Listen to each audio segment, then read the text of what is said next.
अस्सलाम वालेकुम, कैसे हैं आप सब? ठीक है, उम्मीद है कि अच्छे होंगे, जहाँ भी होंगे खुश होंगे। अगर आप उदास हैं तो उदास मत होइए, हमारी दुआएं आपके साथ हैं। अल्लाह ताला तमाम बेरोज़गारों को रोज़गार अता करें, जो बीमार हैं उन्हें सेहत याबी अता फ़रमाएँ, और जो लोग इस वक्त परेशान हैं और चाहते हैं उनकी दुआएं कबूल हो जाएँ, तो अल्लाह ताला उन सबकी दुआएं कबूल करें। हम सबको सिरात मुस्तकीम पे चलने की तौफीक अता फ़रमाएँ, आमीन। इसके बाद चलते हैं, बढ़ते हैं वीडियो की तरफ। और वीडियो के थंबनेल से आइडिया हो रहा होगा कि आज हम किस बारे में बात करने वाले हैं। तो जी, आज हम बात करने वाले हैं ई वीज़ा के बारे में। ई वीज़ा क्या होता है, कैसे हासिल किया जाता है, और कौन सी कंट्रीज़ ऐसी हैं जो कि ई वीज़ा जो है इशू कर देती हैं, और इसके लिए डॉक्यूमेंट्स की क्या ज़रूरत होती है, और ई वीज़ा के बेनिफिट्स क्या होते हैं। आज हम इन तमाम चीज़ों के बारे में बात करने वाले हैं, और ई वीज़ा हासिल करके आप आगे फ्यूचर में इसका क्या प्लान इसके साथ कर सकते हैं, इस बारे में आज हम बात करने वाले हैं। तो चलें जी, बढ़ते हैं वीडियो की जानिब। जी, वो कंट्रीज़ जो कि ई वीज़ा इशू कर देती हैं। ई वीज़ा कहते किसे हैं? ई वीज़ा कहते हैं इलेक्ट्रॉनिक वीज़ा को। इलेक्ट्रॉनिक वीज़ा मतलब जिसके लिए आपको एम्बेसी नहीं जाना पड़ता, बल्कि जिस कंट्री में भी आपने जाना है वहाँ का ई वीज़ा अप्लाई करना है, तो आप उनकी ऑफिशियल वेबसाइट पे जाएंगे और उनका वीज़ा एप्लीकेशन फॉर्म फिल करेंगे, और उसके साथ डॉक्यूमेंट्स अटैच करेंगे। और डॉक्यूमेंट्स की कौन से इसके लिए चाहिए होते हैं वो मैं आपको बताती चलूँ। कोई इसके लिए ख़ास डॉक्यूमेंट्स ऐसे नहीं चाहिए जो कि आपको प्रोवाइड करने मुश्किल हो। हर मोबाइल में स्कैनर लगा हुआ है, या कोई स्कैनर का कोई आप ऐप भी डाउनलोड कर सकते हैं। आपने अपने पासपोर्ट को, आपने अपनी पिक्स को और आईडी कार्ड को, जो है जिसका वाइट बैकग्राउंड हो पिक्स का, वो आपने स्कैन करने हैं डॉक्यूमेंट्स अपने मोबाइल के थ्रू। उन्हीं स्कैन डॉक्यूमेंट्स को आपने वीज़ा एप्लीकेशन फॉर्म के अंदर, जहाँ डॉक्यूमेंट्स रिक्वायरमेंट का कॉलम आएगा, वहाँ पे अपलोड कर देना है।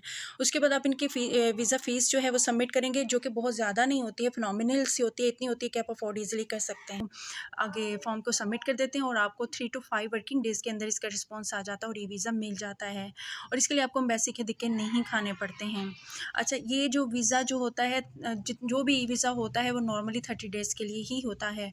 अच्छा, ई वीज़ा ये होता है कि इसकी आप खुद भी अप्लाई कर सकते हैं, लेकिन अगर आप खुद ऑफिशियल वेबसाइट पे जाके अप्लाई नहीं कर सकते, आप उसको नहीं रीड कर सकते टर्म्स एंड कंडीशन और चीज़ों को, तो फिर आप किसी ट्रैवल कंसल्टेंट के पास चले जाएँ। ट्रैवल कंसल्टेंट जो है आपका ये सब काम कर देगा, और उसके चार्जेस भी आपको बता देंगे, लेकिन आपको चार्जेस उसके देने होंगे, क्योंकि जैसे ही इसकी वीज़ा फॉर्म जो है वो आप फिल करते हैं, तो उसी वक्त ही आप इसकी जो फ़ीस होती है, वो चार्जेस होते हैं, वो साथ ही आपने डिपॉजिट करने होते हैं। तो ये तो हो गया इलेक्ट्रॉनिक ई वीज़े के बारे में कि ई वीज़ा किसे कहते हैं। ये इलेक्ट्रॉनिक वीज़ा होता है, इसके लिए जो स्पेसिफिक डॉक्यूमेंट्स क्या चाहिए होते हैं वो भी मैंने आपको बता दिया है, और ये भी बता दिया कि इसको कैसे अप्लाई कर सकते हैं। और होते हैं बेनिफिट्स इसके, ये होते हैं कि जब भी आपने किसी शेंजन कंट्री, यूरोप की कंट्री के लिए अप्लाई करना हो, तो कभी भी डायरेक्ट अप्लाई मत करें। ई वीज़ा मिल जाते हैं आसानी से, अप्लाई करने से वो ई वीज़ा आप ले लें। टूरिस्ट बन के आप इन कंट्रीज़ में जाएँ, विज़िट करें, और अपनी ट्रैवल हिस्ट्री को मेंटेन करें। जब आपकी हिस्ट्री जो मेंटेन हो जाती है, तो तब भी कहीं जाके आपका शेंजन वीज़ा अप्रूव होने के चांसेस भी, आप अप्लाई करें तो बढ़ जाते हैं। लेकिन अगर आप ये कहें कि आप किसी भी कंट्री की होंगे और आप शेंजन के लिए अप्लाई कर देते हैं, तो फिर मुश्किल हो जाता है। इवन कि टर्की तक के में अप्लाई करना मुश्किल हो जाता है, क्योंकि इन चीज़ों को वो बहुत ज़्यादा जो है बेस बना के देखते हैं कि आप एज़ अ टूरिस्ट पहले भी अगर कहीं गए हैं या नहीं गए हैं, या फर्स्ट टाइम आपने डायरेक्ट शेंजन का अप्लाई कर दिया है, तो इसलिए ई वीज़े को बहुत इंपॉर्टेंस हासिल है। तो जो कंट्रीज़ ई वीज़ा आसानी से दे देती हैं, उन कंट्रीज़ में ज़रूर जाएँ, विज़िट करें, एक्सप्लोर करें जगहों को, और अपने भी एक्सपीरियंस को जो है वो करें ज़्यादा से ज़्यादा, और फिर आप किसी शेंजन कंट्री के लिए अप्लाई करें। अब हम बात करते हैं उन कंट्रीज़ के बारे में जो कि ई वीज़ा जो है आसानी से हमें दे देती हैं। सबसे पहले तो आता है यूएई, दुबई। दुबई का भी ई वीज़ा आपको आसानी से मिल जाता है, टूरिस्ट वीज़ा जिसे कहते हैं। आपने ऑफिशियल वेबसाइट पे जाके दुबई का इलेक्ट्रॉनिक वीज़ा है, अप्लाई करना है। पासपोर्ट, आपकी पिक्स और आपका आईडी कार्ड जो है वो साथ अटैच होगा स्कैन करके, और उसके बाद 3 to 5 वर्किंग डेज़ में आपका वीज़ा जो है दुबई का आ जाएगा। और अच्छा, दुबई के वीज़े की 2 कैटेगरी होती हैं, एक तो लॉन्ग टर्म कैटेगरी होती है, एक शॉर्ट टर्म कैटेगरी होती है। जो लॉन्ग टर्म कैटेगरी होती है वीज़े की, उसमें वीज़ा जो है 90 डेज़ के लिए आपका लगता है, और जो शॉर्ट टर्म वीज़ा होता है वो होता है 30 डेज़ के लिए। तो आपने अगर सिर्फ वहाँ पे अभी ट्रैवल करना है, जाना है, तो अभी आप 30 डेज़ के लिए अप्लाई कर दीजिए वीज़ा, और इसके जो भी चार्जेस होते हैं वो भी इतने फिनोमिनल होते हैं कि आप उनको बियर कर सकते हैं। दूसरे नंबर पे अगर हम बात करें, तो दूसरे नंबर पे आ जाता है आज़रबाईजान। जी हाँ, बाकू। आज़रबाईजान भी एक बिल्कुल बहुत इस्टेब्लिश कंट्री है।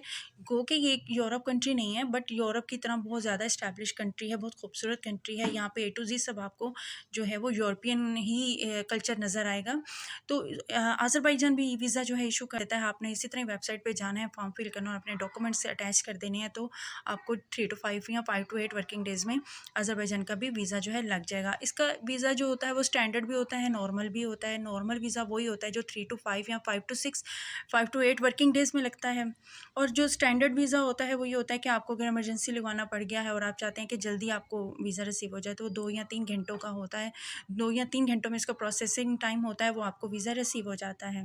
अच्छा, लेकिन चूँकि ये आप अर्जेंट बेस पे लगवाते हैं, तो इसकी ज़ाहिर बात है जो चार्जेज़ हैं वो भी डबल हो जाते हैं, और फर्स्ट टाइम जाएँ और देखें वहाँ की लैंग्वेज। अगर आप वहाँ पे जॉब के लिए अप्लाई करना चाहते हैं, तो जॉब के लिए पहले आपको उनकी लैंग्वेज आना बहुत ज़्यादा ज़रूरी है। तो अगर लैंग्वेज नहीं आएगी तो आप बिज़नेस नहीं कर सकेंगे वहाँ पे, और जॉब भी नहीं आपको मिलेगी। हाँ, लेकिन ट्रैवल हिस्ट्री मेंटेन करने के लिए, एक्सप्लोर करने के लिए, शेंजन में अगर अप्लाई करना चाहते हैं, तो ये कंट्री भी बेस्ट है कि आप यहाँ जाएँ, विज़िट करें और अपना जो है वो हिस्ट्री रिकॉर्ड जो है मेंटेन करें।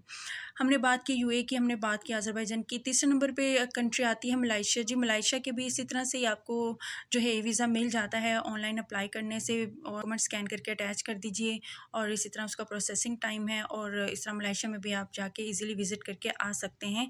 इसके लिए कोई बैंक स्टेटमेंट या एडिशनल बहुत ज़्यादा डॉक्यूमेंट्स की ज़रूरत नहीं रहती है।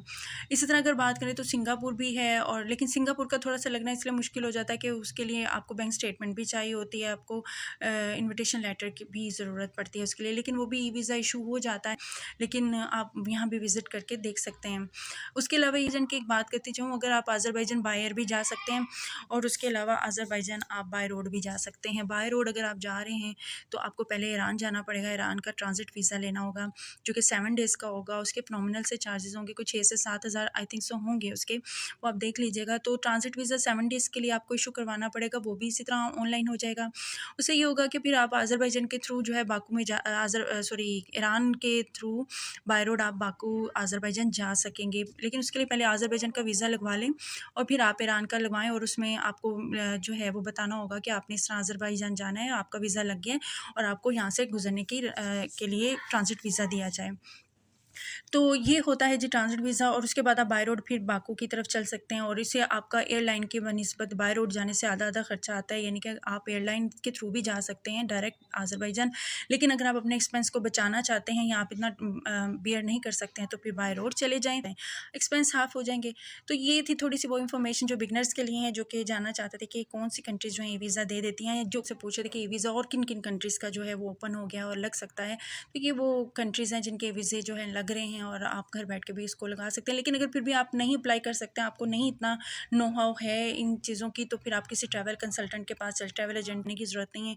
आप पेमेंट अपनी जायज़ कैश के थ्रू कर दें, ईज़ी पैसे के थ्रू कर दें, बैंक ट्रांसफ़र कर दें, एटीएम थ्रू कर दें, और इस तरह से आप अपने स्कैन डॉक्यूमेंट्स अपने व्हाट्सएप से उनको सेंड करें, और वो अपलोड कर देंगे, और आपका ई वीज़ा जो है अप्लाई कर दिया जाएगा, और विद इन वर्किंग डेज़ आपको वीज़ा मिल जाएगा। तो ये थी ई वीज़े के बारे में बातें, कि इन्फॉर्मेशन कि वीज़ा किसे कहते हैं, इसके बेनिफिट्स क्या हैं वो भी मैंने आपको बता दिए हैं, और ये लगाना कैसे है, लगता कैसे है, ये भी मैंने आपको बता दिया है। अगर आपको ये वीडियो इन्फॉर्मेटिव लगी हो और आपके लिए कोई नॉलेज में इज़ाफ़ा आपको लगा हो, तो आप प्लीज़ जो है चैनल को सब्सक्राइब कर लें। अपने बुज़ुर्गों का ख्याल रखें और अपनी दुआ में रखें याद। मुझे दें इजाज़त। अल्लाह हाफ़िज़।